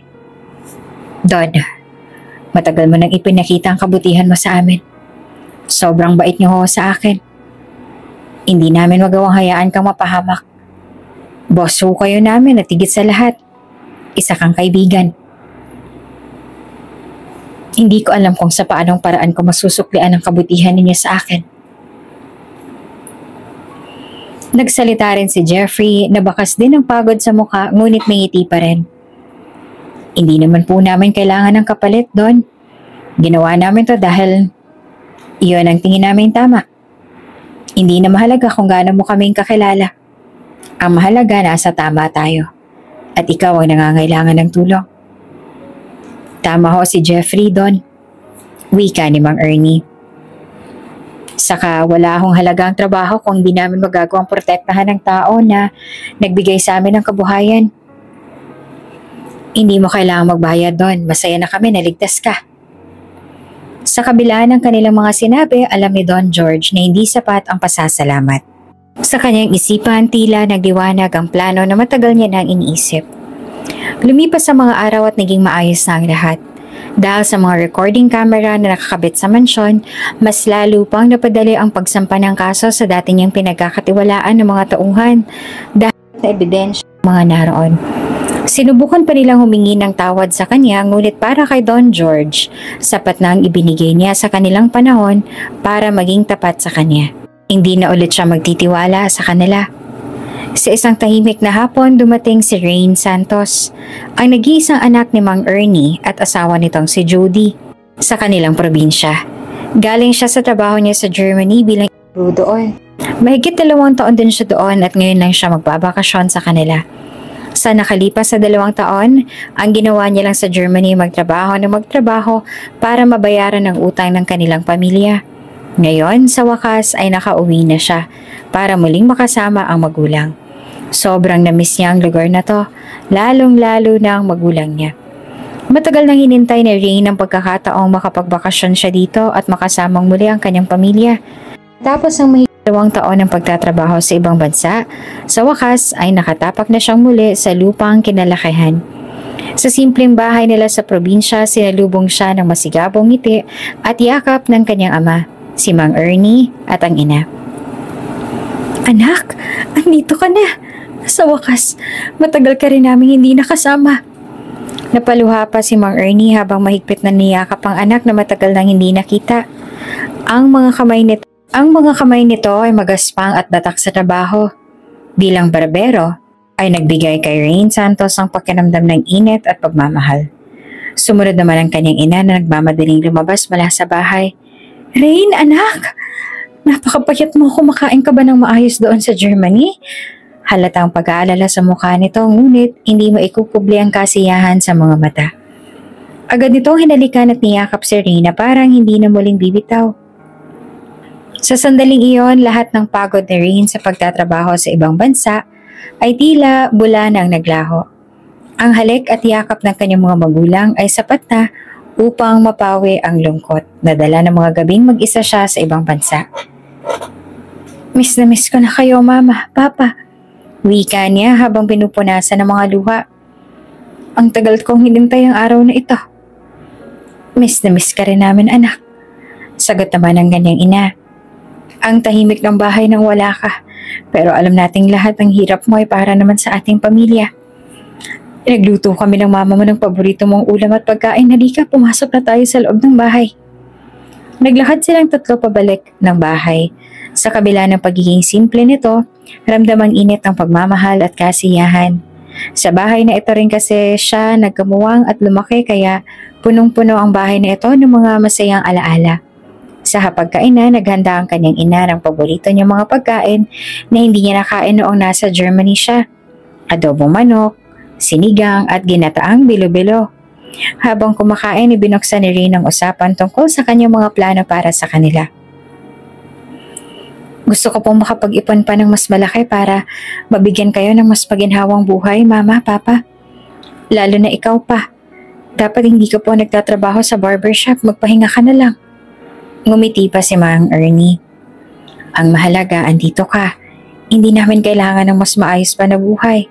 Ba'y maayos din naman kami ng mama mo dito. Ang yaman at mga plano, makakamit mo rin yan balang araw. Pero ang oras na magkasama tayo, hindi na natin yan mababalikan." Kinabukasan ay narinig ni Rain mula sa kanilang mga kapitbahay ang kabayanihan ng kanyang ama. Ayon sa kanila, niligtas daw ng kanyang ama at ni Jeffrey ang matandang boss ng kanyang ama. At si Rain naman ay hindi maiwasan na maging sobrang proud sa kanyang ama. Sinabi niya sa kanyang ama kung gaano siyang ka-proud dito, at sa kalagitnaan ng kanilang pag-uusap, dumating ang isang mamahaling sasakyan sa harap ng bahay nila Rain. Bumaba mula rito ang isang desente at profesional na lalaki na may dala-dala pang sobre. Lumapit ito sa kanila at magalang na nagpakalala. "Magandang hapon po sa inyo. Ako po si Vasquez. Abogado po ako ni Don George. Narito po ako upang ipaabot ang kanyang imbitasyon," sabi nito habang inaabot ang sobre kay Mang Ernie. Nagkatinginan naman sina Rain at ang kanyang mga magulang. Agad na binuksan ni Mang Ernie ang sobre at binasa ang nakasulat. Nakasulat doon ang imbitasyon mula kay Don George na nais silang anyayahan sa mansyon para sa isang salo-salo bilang pasasalamat sa kabutihan ni Mang Ernie. "Ay, hindi na po kayo sana kailangan ng ganito," mahinahong sabi naman ni Mang Ernie kay Atty. Velasquez, pero ngumiti lamang ang abogado. "Ini-insist po ni Don George. Ipinag-uutos niya po na ipakita ang kanyang taos-pusong pasasalamat sa inyo," sagot pa ng abogado. Kung ganun, aasahan niyo po na pupunta kami roon," wika naman ng kanyang ama. Nagtagpo ang mata nilang dalawa ni Atty. Velasquez at sa hindi malamang dahilan, nag-init ang pisngi niya ng ngumiti at tumango ito sa kanya. Pagkalipas ng isang araw, kailangan na nilang pumunta sa House of Villafuerte. Dumating sa tapat ng bahay nila ang isang sasakyan mula sa mansyon na magsusundo sa kanila. Habang papalapit sila sa malaking gate, na sa taas ay may nakaukit na Villafuerte's land, halos hindi makapaniwala si Rain sa kanyang mga nakikita. Napapalibutan ng malalaking puno, manicured na hardin, at sa harap nila ay isang napakalaking mansyon na parang kinuha mula sa isang pelikula. "Napaka-ingrande naman dito. Parang mga hari at reyna ang nakatira," bulong ni Rain sa sarili. Matagal nang nagugupit si Mang Ernie at ilang taon na rin itong boss si Don George, ngunit ngayon lang siya nakapunta sa mansyon nito. Sinalubong sila ng mga bagong tauhan ni Don George. Lahat sila yumuko sa kanila bilang paggalang at hinatid sa kusina kung nasaan si Don George na masayang makita silang lahat. Naroon din pati si Jeffrey at ang magulang nito na nang makita siya ay napangiti. Ipinakilala si Rain ng kanyang ama kay Don George na masaya namang makilala siya. Hindi maintindihan ni Rain kung bakit gano'n na lamang ang nararamdaman niya nang makita niya si Don George. Tila ba may kung anong koneksyon siyang naramdaman. Isang bagay na hindi niya ma-explain. Ganon pa man, nararamdaman na yon ay pinagsawalang bahala ni Rain at mas pinili na lamang na mag-focus sa kanyang mga magulang. Nakangiti si Rain habang pinapanood ang kanyang ama na nakaupo at tila hindi komportable sa atensyon. Hindi naman makapaniwala si Rain na ang simpleng ama niya na dati naglalakad lang papuntang trabaho sa ilalim ng araw ay iginagalang ng mga taong ito sa napakagandang lugar na ito. Bumulong siya sa kanyang ama. Pa, ang laki po ng respeto nila sa inyo. Hindi ko po alam na ganitong kalaki ang sakripisyo ninyo para sa ibang tao. Ang saya-saya ko po na kayo po ang tatay ko. Ngumiti naman si Mang Ernie sa kanya. Anak, hindi ko ginawa yun para sumikat. Ginawa ko lang kung ano ang tama. Nakaka-proud ka naman, Papa. Para ka na talagang bayani. Pabiro niyang sinabi.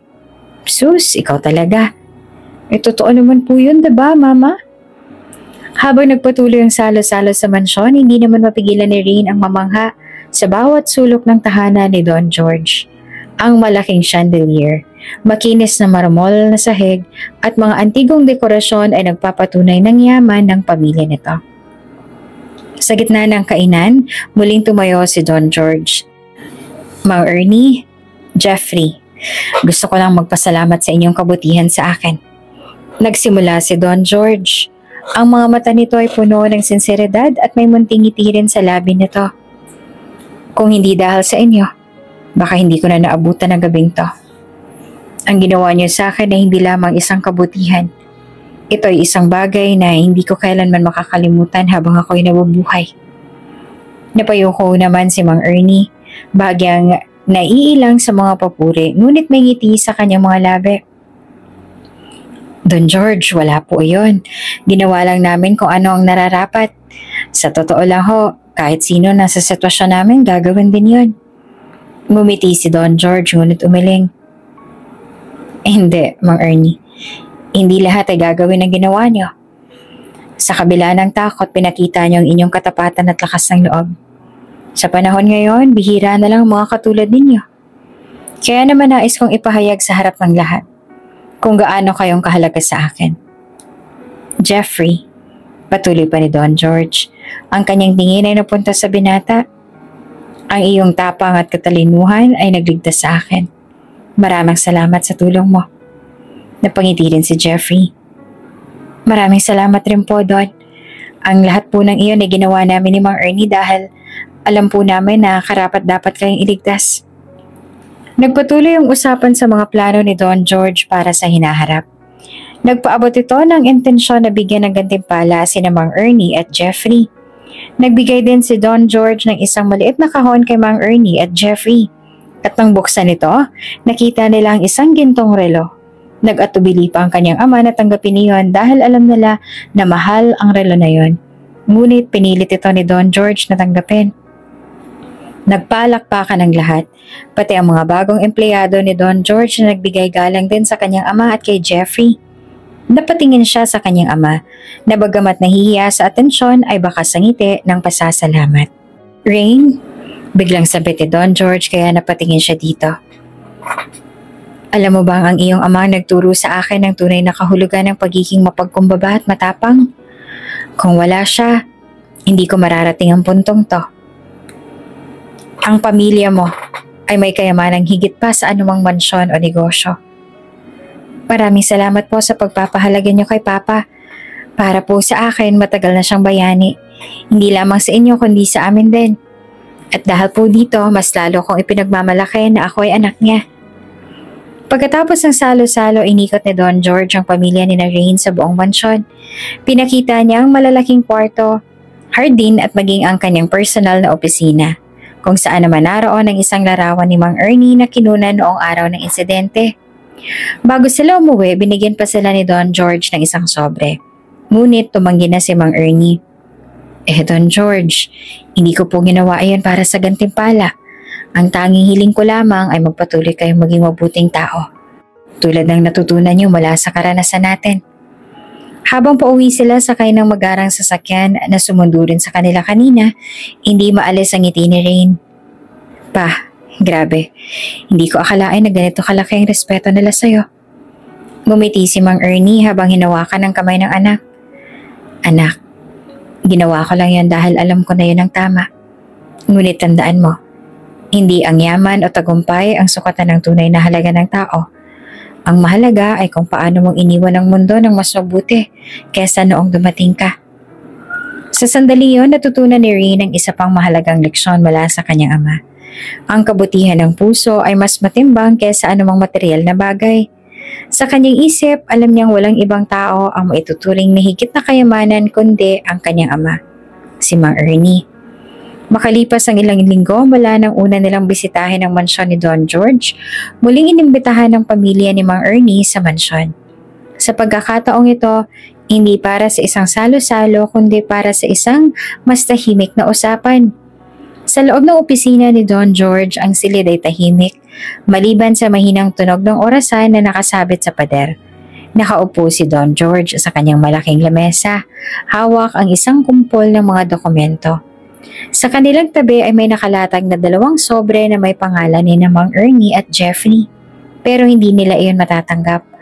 Bukod sa wala silang alam sa negosyo, pakiramdam nila ay hindi rin nila deserve yun, ngunit ang sabi sa kanila ni Don George ay pag-isipan muna nila ang alok nito dahil gusto raw talaga nito na ibigay sa kanila ang kalahati ng shares ng negosyo nito. Nagtagal pa sila sa mansyon. Nag-usap-usap sila hanggang sa ang usapan ay napunta na sa nakaraan ni Don George. Bago po ang lahat ng tagumpay na meron ako ngayon, nagkaroon ako ng pinakamalaking trahedya sa aking buhay. Ani ni Don George. Lampas 2 dekada nang nakalipas, nawalan ako ng isang anak. Isang sanggol na babaeng nawala sa amin ng aking yumaong asawa matapos ng isang aksidente sa sasakyan. Sa kalituhan ng lahat, ang aming anak ay hindi na nakita. Napakaraming taon kong hinanap siya. Ngunit nabigo ako. Sa puntong yon, inilabas si Don George ang isang lumang litrato mula sa album. Larawan iyon ng isang sanggol, nakangiti at masaya. Iniabot niya ito kay Mang Ernie at sa kanyang asawa. Ito ang huling litrato ng aking anak bago siya nawala. Hanggang ngayon, umaasa ako mabuhay siya at mahanap ko siya. Pagkakita ng larawan, nagulat si Mang Ernie at ang asawa. Namutla ang mukha ng ina ni Rain at para bang nawala ng kanyang boses. Nanginig ang kamay niya habang hawak ang litrato. Ernie, bulo ng asawa ni Mang Ernie at halos hindi na makapaniwala. Ito ang sanggol na natagpuan natin sa gilid ng kalsada. Mahigit 20 taon na nakaraan. Napatingin si Rain sa kanyang ina at nagtataka. Ma? Paano ibig niyo sabihin? Dahan-dahang huminga si Mang Ernie bago magsalita. Anak, kailangan mong malaman ang katotohanan. Hindi kami ang tunay mong mga magulang. May sakit sa ovaryo ang iyong ina na dahilan kaya hindi kami magkaroon ng anak. Pakiramdam ni Rain ay binuhusan siya ng malamig na tubig dahil sa sinabi ng kanyang ama. Hindi siya makakilos. Ang tingin niya ay palipat-lipat sa kanyang ama at ina. Ang kanyang ina ay naluluha na nakayuko. Si Don George naman ay hindi rin makapaniwala. Po? 24 na taon na nakaraan. Natagpuan ka namin ng nanay mo sa isang madilim na kalsada matapos ng isang malakas na ulan.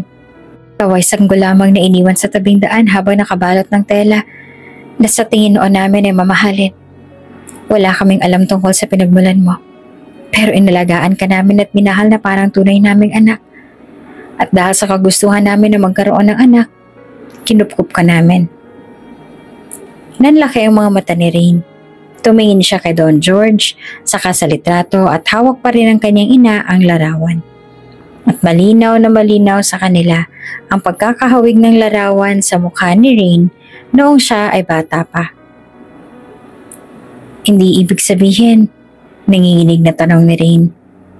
Napatayo si Don George at tumingin kay Rain. Bakas ang takot at pag-asa sa mga mata nito. Rain, posibleng ikaw ang nawawala kong anak. Hindi naman makapagsalita si Rain. Halos gumuho ang kanyang mundo sa biglaang pagbubunyag. Napuno naman ng emosyon ng silid habang ang lahat ay nag-iisip kung paano nangyari ang lahat ng ito. Buong buhay niya ang alam ni Rain ay ang mga taong kinalakihan niya ay ang tunay niyang mga magulang dahil kailanman hindi niya naramdaman na ibang tao siya. Nanginginig ang boses na nagsalita si Don George. Kung totoo nga ito, Rain, ikaw ang matagal ko nang hinahanap. Ikaw ang anak ko. Tahimik ang silid. Si Rain ay tumingin sa kanyang mga magulang na umampon sa kanya. Ikaw po ang tunay kong ama? Naluluhang tumango naman si Don George. Oo anak, marahil ikaw nga ang anak na matagal ko nang hinahanap. Hindi po ako makapaniwala. Ako rin. Pero maaari ba kitang mayakap? Matagal na panahon ko ring hiniling na sana'y makita kang muli. Bagamat gulantang pa rin, tumango siya at hinayaan na yakapin siya nito. Kung sakali man na ikaw nga ang anak ko, napakasaya ko makita at mayakap kang ulit. Pa, ma, sabi ni Rain sa magulang na kinilala niya. Kayo ho ang pamilya ko. Kayo ang nagmahal at nagpalaki sa akin. Wala na magbabago doon. Kung sakali man nga na ako po ang nawawalang anak ni Don George, sana ay wag po kayong magbago sa akin dahil hindi ko po kakayanin yun. Lumapit si Mang Ernie at hinawakan ng kamay ng anak. Anak, mahal na mahal ka namin. Kahit anong mangyari, ikaw pa rin ang anak namin. Walang magbabago. Mang Ernie, sabi ni Don George, hindi ko alam kung paano ko kayo pasasalamatan sa lahat ng kabutihan niyo sa akin at sa aking anak. Hindi ko akalaing ang lalaking nagligtas sa akin ang siya rin nagpalaki sa aking anak. Lahat sila ay hindi pa rin makapaniwala sa nabunyag na katotohanan. Ngunit masaya rin dahil sa wakas natagpuan na ni Don George ang nawawala nitong anak. Matapos kumalma ang damdamin nilang lahat, muling nagsalita si Don George. Maaari ko bang malaman kung paano niyo natagpuan si Rain noong bata pa siya? Ang bawat detalye ay mahalaga sa akin dahil iyon ang nawawalang bahagi ng buhay ko. Tumango naman si Mang Ernie. Noong gabing yun, pauwi kami ng asawa ko mula sa bayan. Malakas ang ulan at madilim ang kalsada. Habang naglalakad kami, narinig namin ang iyak ng isang sanggol. Doon namin nakita si Rain sa gilid ng kalsada. Basang-basa at nanginginig sa lamig. Walang iniwang tala o pangalan. Walang sino man ang nagpakilala na nagmamay-ari sa kanya. Dagdag ng asawa ni Mang Ernie. Sa mga sandaling yon, alam namin siya ay iniwan. Hindi namin natiis na iwan din siya roon. Agad namin dinala si Rain sa aming bahay. Pinainit, pinakain. At mula noon, itinuring na namin siyang aming anak. Hindi namin hinanap ang kanyang mga pinanggalingan dahil sa takot na baka kunin siya ng ibang tao mula sa amin. Habang pinapakinggan ang kwento ni Don George ay tahimik na tumulo ang kanyang luha. Iyan ang gabing nawala ang anak ko. Ang gabing yun ang nagbago ng lahat para sa akin. Hindi ko alam na sa pagkawala niya, mapupunta siya sa kamay ng mga mabubuting taong katulad ninyo. Walang salita ang makakapagpahayag ng pasasalamat ko. Lumapit si Rain sa kanyang mga magulang at tinawakan ng kamay ng kanyang ama. Pa, ma, mahal na mahal ko kayo. Hindi ko alam kung anong gagawin ko kung hindi kayo ang naging magulang ko. Kayo nagturo sa akin kung paano maging mabuting tao. At ngayon, nalaman ko kung saan ako nagmula. Pero gusto kong malaman ninyo na kahit ano pang totoo, pamilya ko pa rin kayo. Napangiti naman si Mang Ernie, ngunit hindi maitago ang lungkot sa mga mata. Anak, mahal ka rin namin. At kung ito ang magpapasaya sa'yo, susuportahan ka namin sa anumang desisyon mo. Nais din namin makilala mo ng lubusan ng iyong tunay na ama. Si Don George, tahimik na pinagmasdan ng kanilang usapan, ay sumingit. Rain, hindi ko layunin na alisin ka sa kanila. Napakalaking pasasalamat ko na ikaw ay pinalaki nila ng maayos, na ikaw ay naging masipag, mabait at matapang. Kung hahayaan mo, nais ko makabawi sa mga taon na hindi kita nakasama. Pero nauunawaan ko kung ano man ang magiging desisyon mo. At para nga mas lalo silang makasiguro na siyang nawawalang anak ni Don George, nagpa-DNA test silang mag-ama. At ang resulta ay positibo. Anak nga siya ni Don George. Walang kapantayang kasiyahan na nararamdaman nila mag-ama dahil sa naging resulta. Masaya si Rain na kahit na hindi niya tunay na magulang ang mga nagpapalaki sa kanya, minahal siya ng mga ito na parang tunay nilang anak.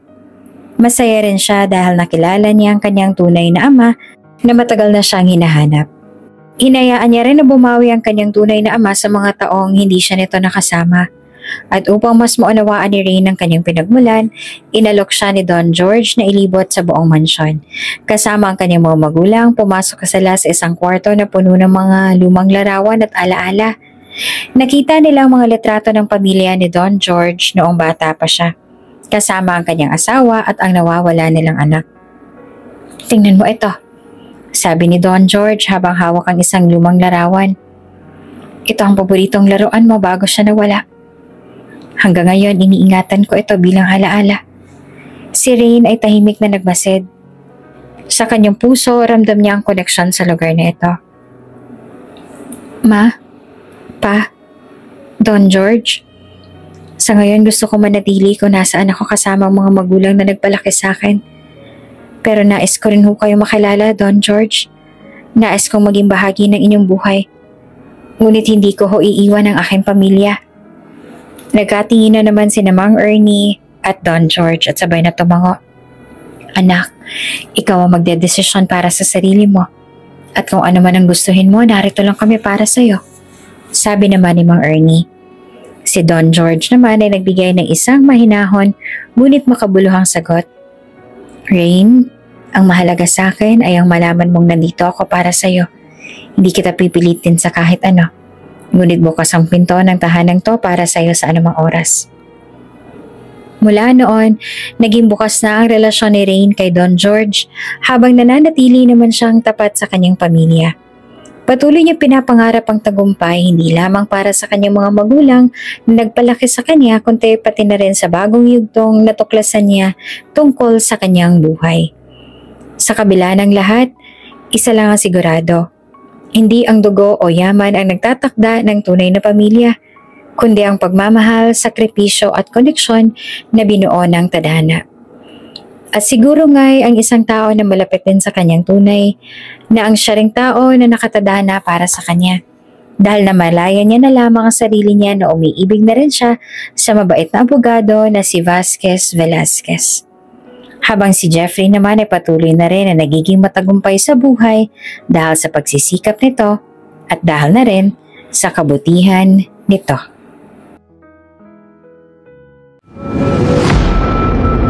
Kung bago ka pa lang sa channel na ito, Ate Jane TV, huwag kalimutang pindutin ang notification bell and subscribe button. Sana po hindi naman malaking abala sa inyo ang pagpindot ng subscribe button dahil ang kapalit po nito ay ang pagsuporta para makapag-produce ng mga libreng stories sa mga channels ni Ate Jane. Maraming salamat!